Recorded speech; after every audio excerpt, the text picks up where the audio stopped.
Bueno, pues buenas tardes a todos, bienvenidos.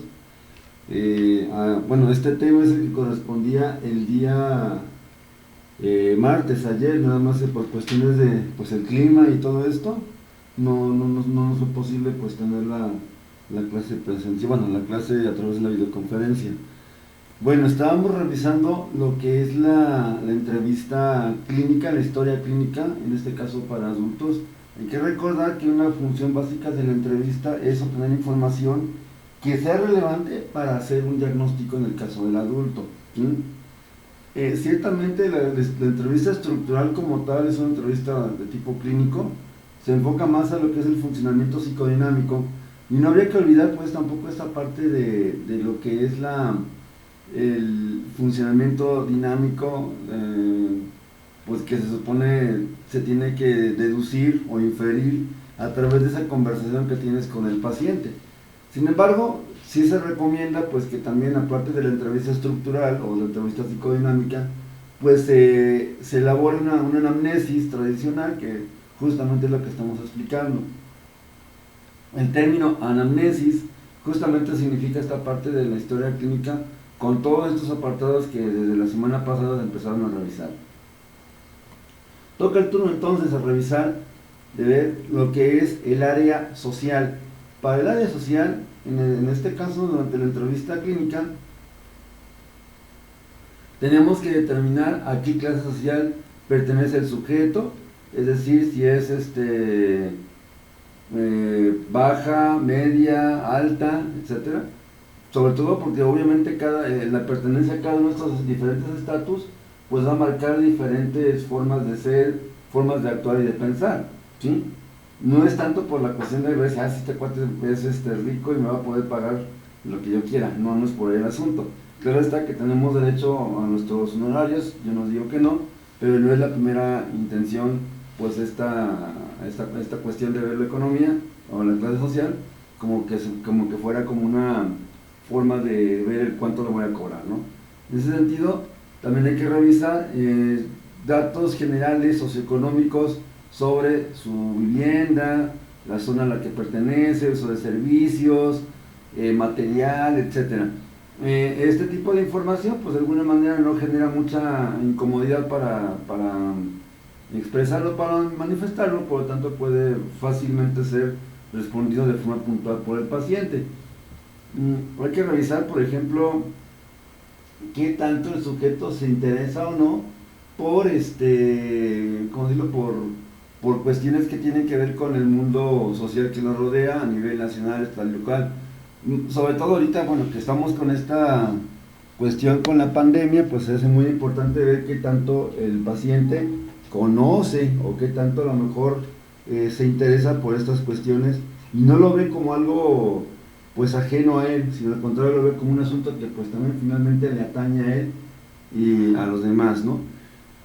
Algo muy importante que se destaca en la historia clínica va a ser el hecho de que el sujeto pertenezca a algún tipo de organización, grupo o movimiento, ya sea político, social, cultural o religioso. Sobre todo porque esto también, de alguna manera, sabemos que puede modificar o puede alterar sus patrones de percepción y sus patrones de pensamiento. Es decir, en el sentido, cuando este sujeto pues se encuentra de alguna manera influenciado por estas pertenencias a grupos, ¿no? Sabemos que hay grupos que suelen ser muy elitistas o muy subversivos, o de repente son grupos que son como un tanto herméticos en cuanto a que no quieren que se sepa mucho acerca de ellos, ¿no? Por eso de alguna manera pues es necesario como ver esa pertenencia a grupos. Insisto, esta información no debería de generar mucha incomodidad para expresarla. Si la incomoda, pues es igual, se supone que previo a todo esto ya queda como, digamos, obvio que se estableció un rapport y una empatía para este tipo de entrevistas.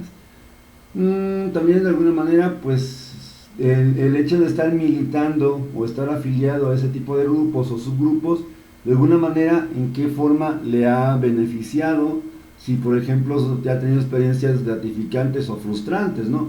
Y sobre todo, pues cuáles son sus expectativas a futuro en ese caso. Y en general también se trata de hacer que el paciente nos brinde una historia, perdón, perdón, una historia sobre cómo ha sido el desarrollo de su proceso de socialización en diferentes etapas de la vida, niñez, adolescencia, juventud, adultez, etcétera, según la etapa del ciclo vital donde se encuentre, cómo le ha ido con los amigos, si tiene muchos amigos.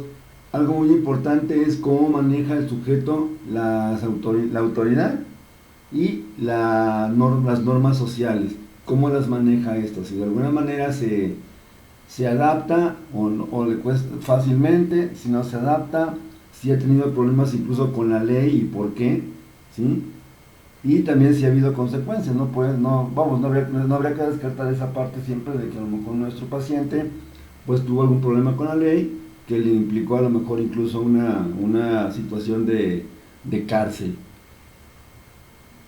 Sus amistades, como le he comentado, y de alguna manera cuáles fueron las causas para justamente estrechar una amistad, si fueron por afinidad, gustos compartidos, cómo le ha ido con las amistades en cuanto a que si se ha sentido a gusto, satisfecho, y finalmente, dentro de la parte de lo social, pues las actividades recreativas que suele tener, hobbies y pasatiempos, en qué dedica su tiempo libre, antes llamado ocio.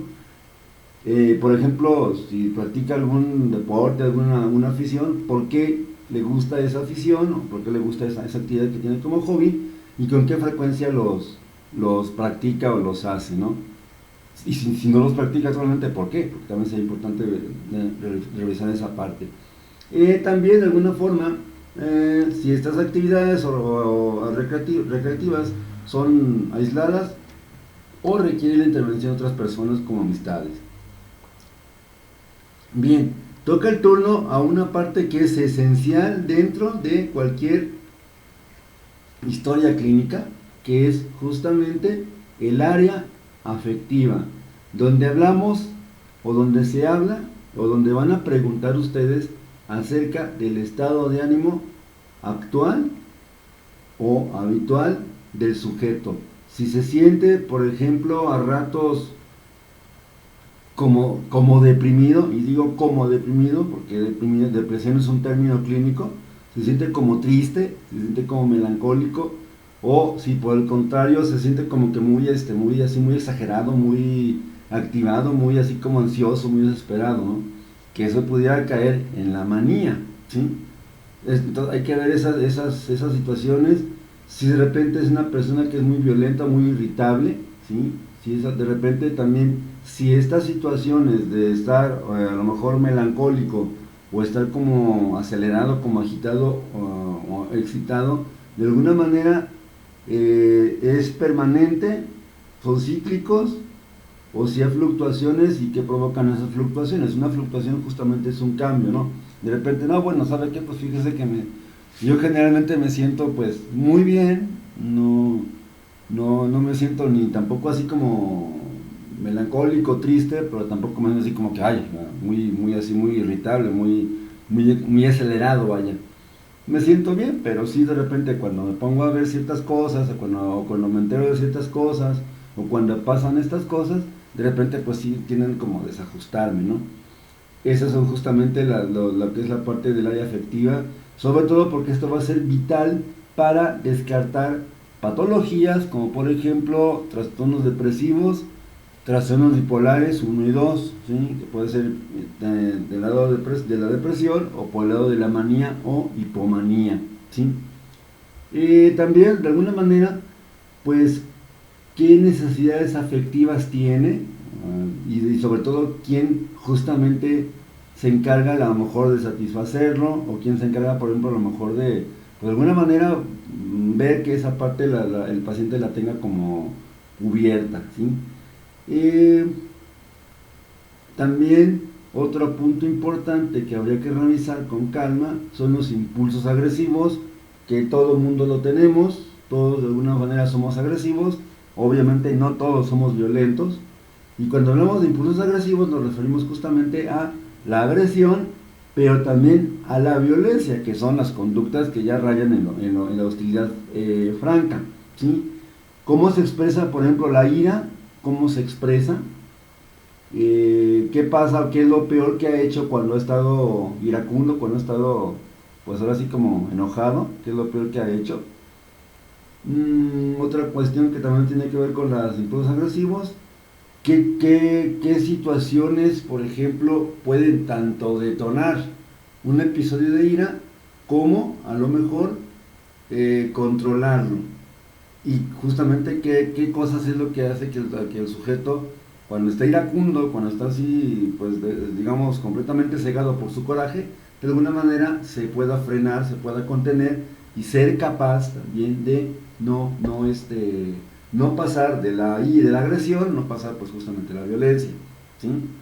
Esta parte pues también, ya que es de las últimas, el apartado 12 de 16, pues sí conviene que se haga con mucho tacto, como toda la información, y sobre todo pues invitando al paciente, insisto, a que pues se exprese libremente, ¿no? Ya pasaron esa etapa de lo que fue el rapport y la empatía, entonces ya está a lo mejor en la parte de lo que es ya la entrevista como tal, ya más a profundidad. Entonces pues esa rapport, esa empatía, pues háganlo valer y finalmente pues mantengan una comunicación abierta con el paciente, sobre todo porque el siguiente punto lo va a requerir.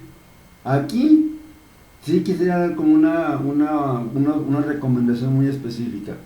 ¿Se tiene que preguntar sobre la sexualidad? Sí, ¿sí? Háganlo de la manera más natural, menos morbosa que sea necesaria. Sobre todo también habría que ver una cosa muy importante. Algunas personas, algunos pacientes de repente dicen, ok, puedes preguntarme lo que tú quieras, pero de sexualidad no te voy a dar ninguna información. Siendo el caso así, no, bueno, ok, no habría ningún problema porque ahorita de momento no consiguen esa información, pero sí va a ser necesario que cuando ya tengan su práctica clínica con los pacientes, sí intenten de alguna manera, ok, de momento no es no, y es tal cual, entender y respetar la decisión del paciente de no hablar, pero sí posteriormente, a mediano plazo, como de venderle esa idea de que para poder entender cómo funciona él como ser humano, para poder en realidad entenderlo, pues también tienen que preguntar ciertas cosas que a lo mejor hasta cierto punto son incómodas, y dentro de ello está justamente el sexo, pero que se va a hacer con el mayor profesionalismo posible, y que también esa información que se está obteniendo a través de ustedes, esa información va a ser estrictamente anónima y confidencial y celosamente guardada, en este caso por el entrevistador. Ahora, en caso de que el paciente acceda, e incluso de alguna forma al momento de hacer el encuadre de la entrevista, es decir, como que ¿sabes qué? Pues mira, fíjate que soy estudiante de la carrera de psicología y pues tenemos como actividad central hacer una entrevista clínica, pues de entrada se puede especificar al principio, número uno, quién va a manejar la información, ya sea ustedes y un servidor, en mi caso yo como docente. Número dos, que toda la información va a ser anónima y confidencial, que ustedes a lo mejor pueden, bueno, insisto, pueden preguntarle su nombre completo. Como yo lo he comentado, a mí solo van a reportarme las iniciales del sujeto. No me interesa saber que se llama Juan Petronilo Pánfilo Norberto de la Cruz de los Santos de no sé qué tantas cosas. No me interesa saber eso, me interesa saber básicamente la información del paciente. Pero ustedes sí tienen que tener la información completa, ¿sí? Y bueno, también como parte de ese encuadre pueden pues como comentar con la persona que pues le van a preguntar, perdón, le van a preguntar sobre algunas partes de su personalidad, algunas partes de su conducta, de lo que hace, y pueden decir dentro del listado que hagan, incluyendo eso, y reiterar, y toda información va a ser pues anónima, confidencial y completamente tratada con respeto, y así debe de ser, ¿sí? O sea, si de repente el paciente, ok, a lo mejor es de los pocos que dicen que sí está bien, que no hay problema, de repente cuando por ejemplo viene la parte de su descripción de su vida sexual activa, no quiere decir, por ejemplo, qué tipo de posición usa, si de repente, no sé, si le hace disfrutar o lo hacen disfrutar, eso no importa, no es tan relevante en el sentido estricto de la palabra. Hay que recordar que no es una entrevista para consulta sexual, para consulta de sexología, es una entrevista simplemente a nivel clínico. Sin embargo, sí la información sí sería necesaria, sí sería importante, pero no hay que aparecer, no hay que aparentar que lo que preguntamos así como colmado, ¿y cómo le hace? Y a ver, y cuente más, y dígame más, ¿no? No, hay que hacerlo completamente de forma muy natural, de forma muy espontánea, sin que se note como ese morbo, ¿no? Y sí, recomiendo que no tengan ese morbo porque finalmente, y aparte también, que si les cuesta trabajo preguntar o hablar de sexualidad, pues consulten con un especialista porque finalmente, tarde o temprano, se van a llegar a enfrentar a este tipo de situaciones. Y el paciente no tiene por qué cargar con las neurosis de los entrevistadores. Por lo tanto, si ustedes tienen problemas para preguntar o hablar sobre sexualidad, ya no la suya, de ustedes como entrevistadores, sino del paciente, lo mejor sería que revisaran justamente cuál es su actitud, cuál es su postura ante lo que es el sexo, y de ser necesario, pues acudan a una asesoría psicológica justamente para ayudarles a manejar de manera eficiente ese tipo de inhibiciones, ese tipo de prohibiciones. Bueno, entonces, como comentábamos, es preguntar conocimientos que tenga acerca de la sexualidad, a qué edad los adquirió y cómo los adquirió, si fue para amigos, si habló su papá con él o su mamá con él o ella, si de repente, pues nadie le dijo nada y así como que todo pues sobre la marcha o con los amigos o de repente pues a través de revistas para adultos o no sé, aquí ya sería cada caso específico. Como decía, hay que describir la vida sexual actual, si es una vida con relaciones sexuales activas, si de repente, ok, puede ser que no esté casado, pero no tenga relaciones sexuales, o puede ser que esté casado y tenga relaciones sexuales, o sea, finalmente pueden darse las dos cosas. Entonces, en este caso sería como especificar si es una vida sexual activa o si es pasiva y sobre todo en qué tipo de relación sentimental o erótica afectiva está con su pareja. Aquí, insisto, en ningún momento viene la pregunta de cómo lo hace, ¿no? ¿Sí? Ahora, si el paciente durante su narrativa dice, ok, bueno, es que a mí me gusta, pues no sé, de repente para justamente como una forma de fantasía, pues no sé, ponerme la máscara del santo, la máscara del hombre araña y aventarme desde la cómoda, bueno, ok, pues es una información que está dando el paciente adicional, se toma con respeto y simplemente se continúa, no tampoco, bueno, ¿y qué pasa? ¿Y qué pasa? Y de repente, ¿y cómo le hace? Y si lo acepta ella, no, o él, o ella, o él, pues finalmente. Entonces es necesario, como insisto, ese tipo de respeto para que el paciente no se sienta intimidado u ofendido. Satisfacciones, frustraciones o trastornos, sobre todo en la parte esta de, ok, en el caso de los hombres suele ser muy común, por ejemplo, lo que es la eyaculación prematura, ¿sí? O de repente el bajo deseo sexual o deseo sexual hipoactivo. Entonces, en este caso puedes preguntarlo con mucho respeto también, igual que en el caso de la mujer, que a lo mejor en el caso de la mujer puede presentarse el dolor al momento de la penetración, de repente a lo mejor puede ser el caso que haya mujeres que nunca han tenido un orgasmo y de repente no sepan ni siquiera a qué se refiere eso. Y pasan toda su vida en pena sin haber experimentado nunca un orgasmo. Cuando a lo mejor lo pueden presentar, ni siquiera saben qué pasó. Y esto les puede generar tal vez un sentimiento de culpa. Por eso es importante ver esta parte de las frustraciones, experiencias o trastornos que he tenido en sus vivencias sexuales. Si hubo experiencias traumáticas desde la infancia o adolescencia o preadolescencia.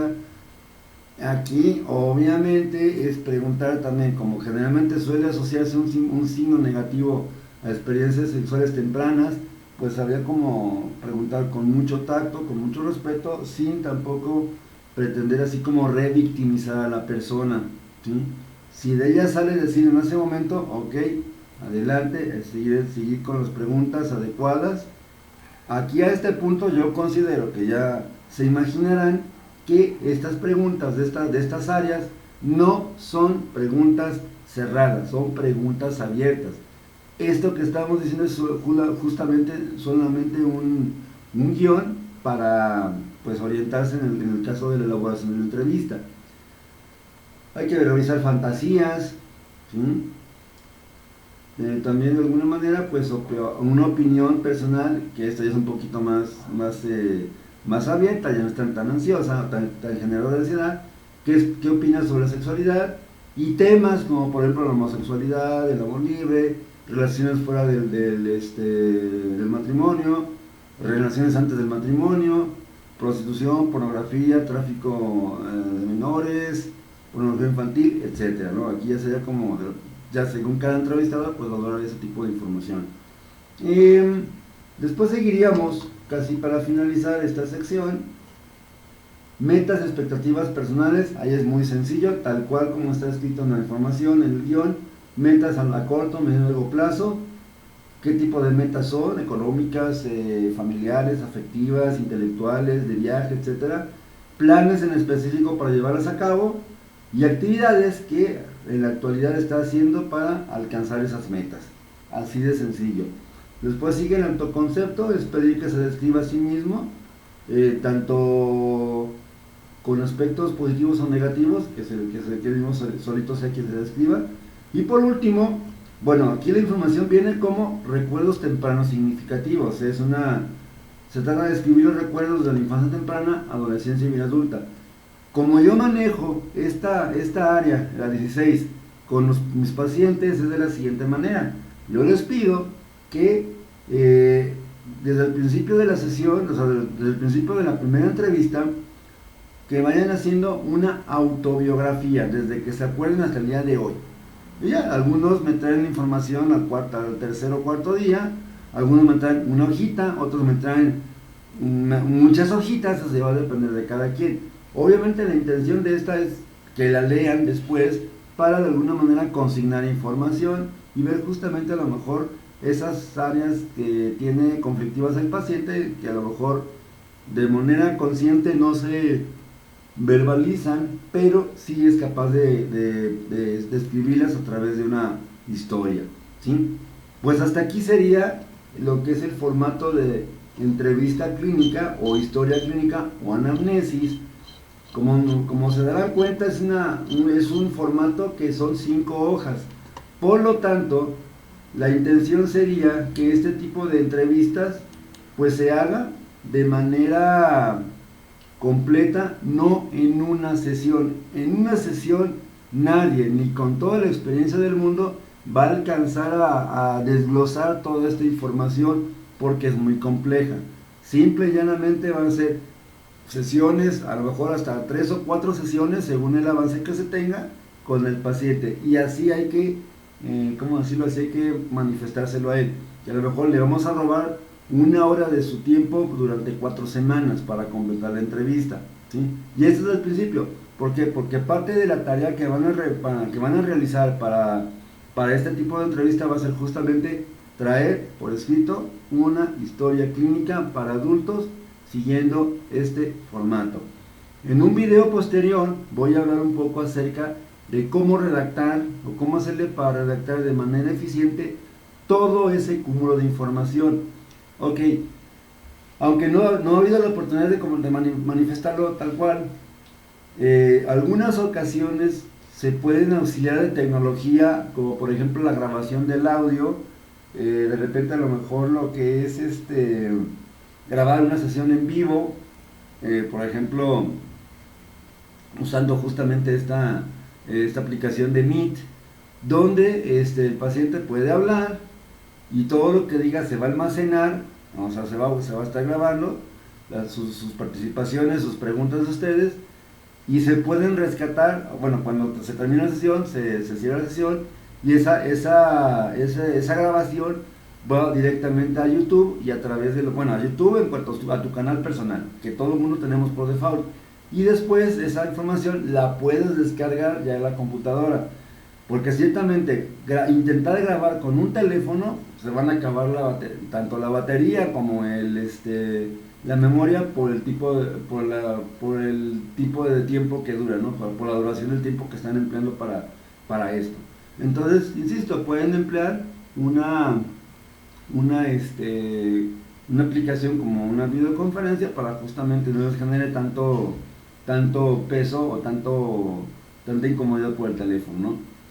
Obviamente, pues esa información cuando ya la hayan transcrito, pues debe de almacenarse en un lugar seguro, tanto la información por escrito como la información virtual, para que esté pues disponible cuando quieran a lo mejor pues repasar sus notas o los avances del caso. ¿Sale? Bien. Por el momento este sería el complemento del tema. No es toda la clase que tenemos planeada para este para el martes, perdón. Paulatinamente iré subiendo otra información que sí necesito que conozcan, porque sobre todo en esta tarea que estoy a punto de asignar, que es lo de elaborar una entrevista del tipo estructural, una entrevista clínica, pues viene la parte de ahora sí, ok, bueno, ya tengo todo un montón de información y ahora qué hago, ¿no? Ahora cómo la redacto. Entonces, es justamente hablar un poco de esto para el siguiente video que subiré más adelante. Por mi parte, pues es todo. Agradecer mucho su paciencia. Pido disculpas públicamente justamente por la cuestión que pasó, que ya lo expresé a través del WhatsApp, de la plataforma de Classroom. Se me fue la luz en el fraccionamiento desde las 5 de la madrugada y no me llegó hasta como las 10 de la noche. Obviamente pues ya no, la clase pues ya gracias, ¿no? Ya algunas personas que me mandaron mensaje ya lo comuniqué, ya lo pude exteriorizar. En ese sentido, pues por cuestión de asistencia no hay ningún problema, es una cuestión completamente fuera de nuestro alcance, tanto de ustedes como yo, de un servidor, porque el problema fue que como no había luz, bueno, ok, no podía dar la clase, y tampoco traía carga en el teléfono como para poder ir a buscar un lugar para poner una recarga, todo salió la misma, ¿no?